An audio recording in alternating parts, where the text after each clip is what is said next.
The waves of the wide Pacific roll in an endless chorus against 17,000 miles of coastline, and the sky-reaching snow-capped Rockies echo their song. Like a great metronome, the rhythm of the ocean has rolled on beneath the sounds of history. The chants and war cries of the Salish and the Nootka and the Haida, the creak of timbers and the crack of sails on ships from Spain and England, Russia and the United States. The roar of mining camps, the crash of Douglas firs, the explosion of jackhammers.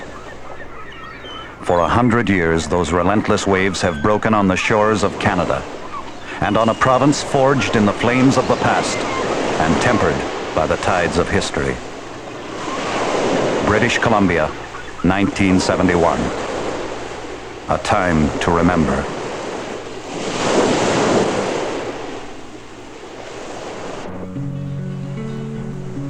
From the beginning, all those who came to look upon her beauty coveted her and claimed her dowry of islands and bays, majestic mountains and fertile valleys. No one can say for certain who was first. Perhaps an adventurous seaman from Cathay was driven at some ancient time upon her shore. Perhaps Sir Francis Drake first sighted her in 1579. Long before the first wind-propelled ships took shelter in her bays, the Indians had occupied the land. They fished the salmon-filled rivers, hunted land animals with bows and arrows, and sea mammals with harpoons, spears, and clubs. Surrounded by an abundance of natural resources, they worked them to their special needs. From giant cedars, houses 60 feet wide and 100 feet in length were built.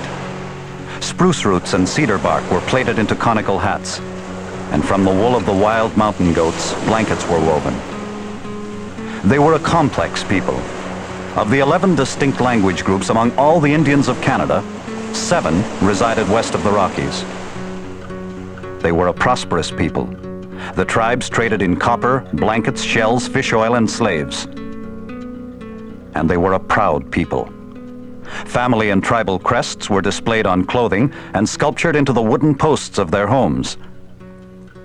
Later, when these Indians acquired steel tools in the mid-19th century, their totems were carved into individual poles, some as high as 90 feet, and prominently displayed in front of their houses.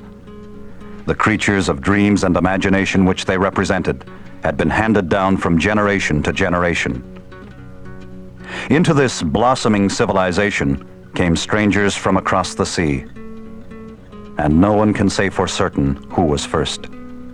The pages of the past are blurred by the mists of time, until the 18th century when Juan Perez sailed north from San Blas, Mexico. It was a troubled period, an age of discontent. The nations of Europe enjoyed an uneasy peace after years of bitter warfare. England's American colonies were in revolt. The port of Boston had been closed until reparations were made for the Boston Tea Party.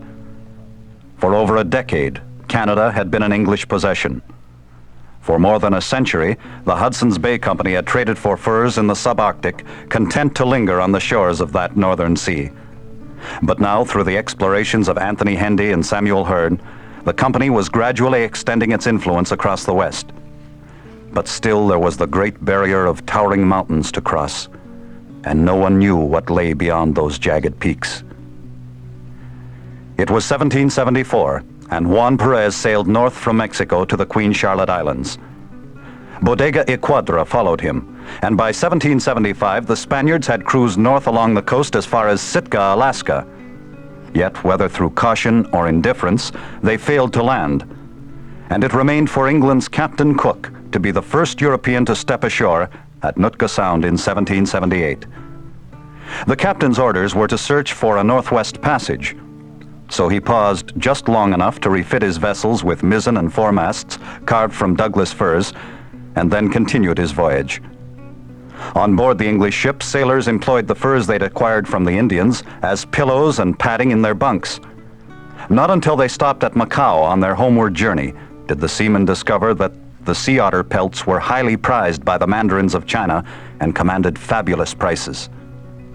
When they reached England, the news spread quickly, and across the uneven highway of the Pacific poured a host of adventurers in search of a fortune in furs.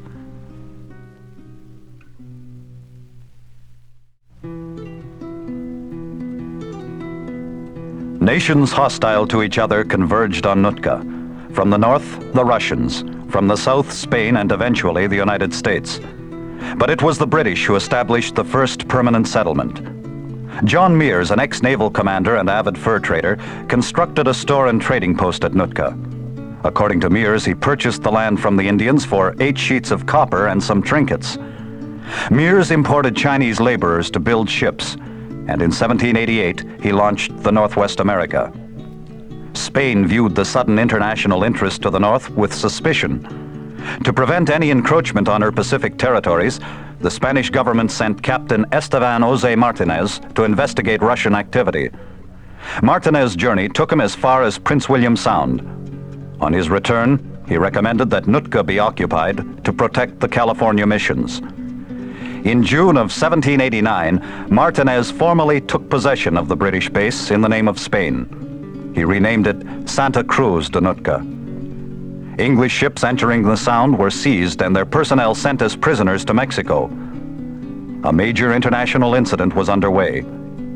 England was in a furor. The British cabinet demanded immediate and adequate satisfaction for the outrages committed by Monsieur de Martinez. War seemed inevitable, but when France seemed reluctant to support her in the Nootka affair, Spain was forced to compromise. By the Nootka Sound Convention of 1790, the Spaniards agreed to restore the land they'd seized and to make reparations. Both nations would enjoy trading privileges in the area. For the first time in 300 years, a Spanish government had conceded another nation had rights in the Pacific. It wasn't until 5 years later that Spain withdrew from Nootka.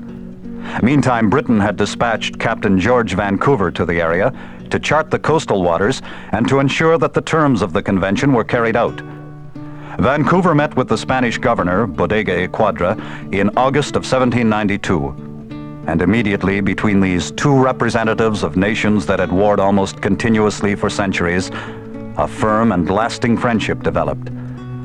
They assisted each other in charting, and it was Vancouver who discovered that the land they occupied was an island. A huge island, to be sure, some 280 miles in length, with an average width of 50 miles. An island with mountains rising over 7,000 feet. Quadra suggested they commemorate their friendship by naming something after themselves. So the English captain officially proclaimed the island Quadra and Vancouver's Island. The name was later shortened to Vancouver Island.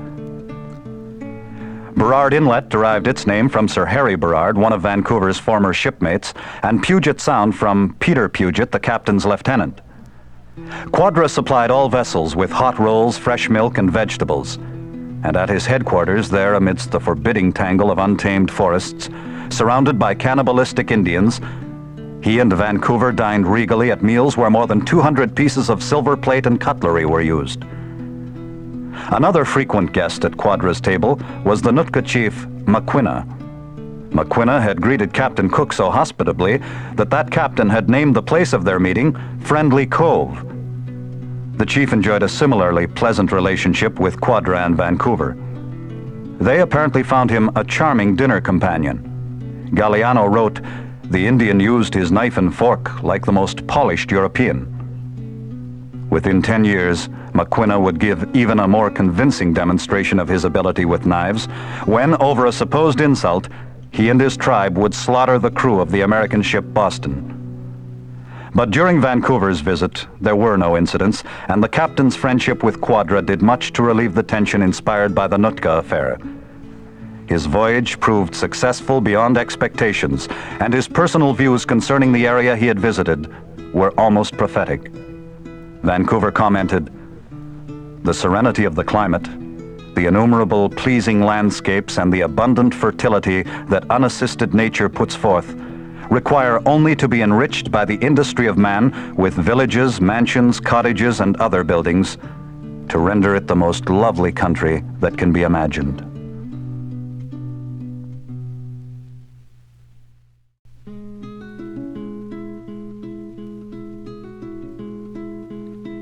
Spain's brief occupancy had already contributed to the fulfillment of Vancouver's vision. Missionaries had been sent to Christianize the Indians, and it was Don Pedro de Alberni, the Spanish military commander, who grew the first vegetables on the island. Yet, unknown to the English captain, an event had occurred while he was still in the vicinity of the Pacific coast, an event that would ultimately work its magic on the land and transform the dream into reality. In 1793, Vancouver had surveyed off the mouth of the Bella Coola River. A few weeks after he'd departed, a 30-year-old employee of the Northwest Company reached that same point by an overland route. It had taken him slightly more than 3 months of canoeing and portaging to accomplish what Champlain and La Salle and La Vérendrye had failed to achieve. As he himself noted in his journal, "I now mixed up some vermilion in melted grease and inscribed in large characters on the southeast face of the rock on which we had slept last night this brief memorial. Alexander Mackenzie, from Canada by land, the 22nd of July, 1793. The forbidding barrier of the Rockies had been breached, and now from the east, the flow of humanity began to slowly trickle toward the coast. Too slowly for Canada. In 1801, Mackenzie published an account of his voyages from Montreal through the continent of North America to the frozen and Pacific Ocean. Lord Selkirk read it and began to think of purchasing an interest in the Hudson's Bay Company.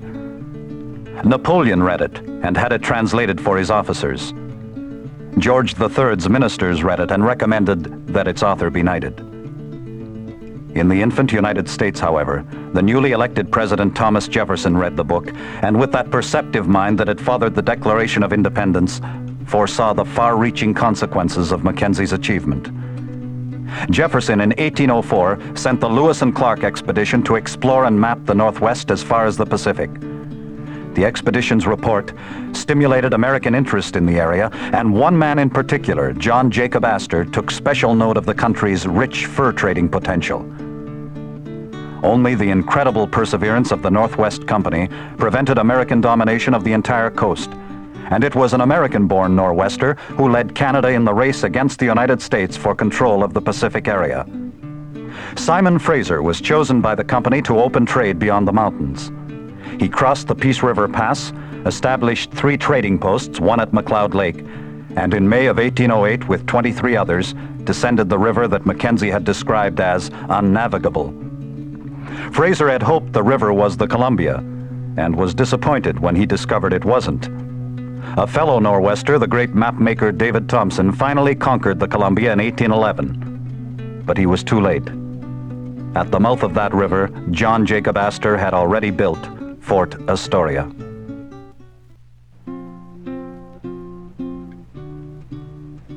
The rivalry between the major fur trading companies in Canada ended in 1821.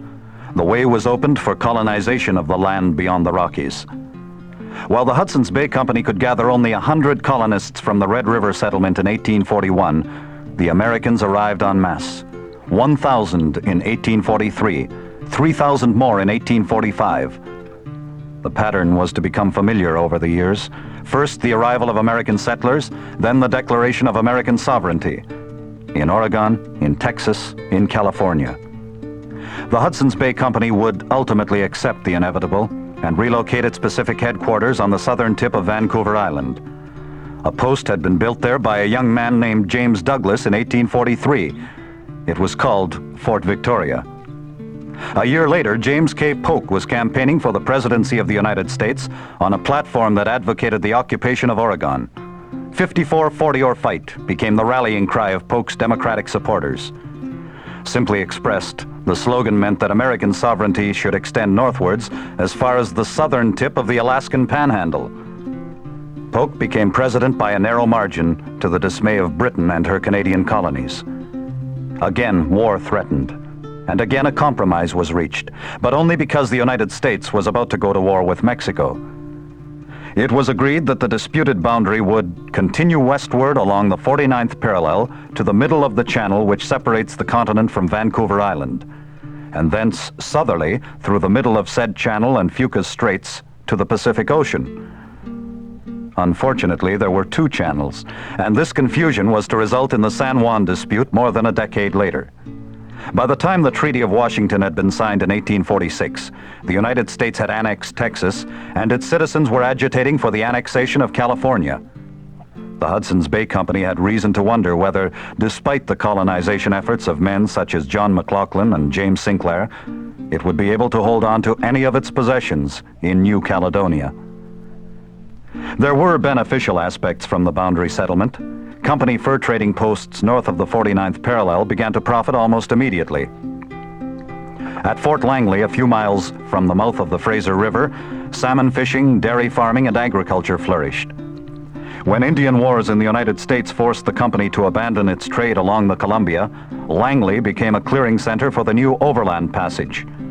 From Fort Alexandria in the north, horse brigades traveled to Fort Kamloops on the Thompson, then overland to Fort Hope on the Fraser, and from there downriver to Langley. Wheat and stock were raised, and at Kamloops, horses were bred and raised.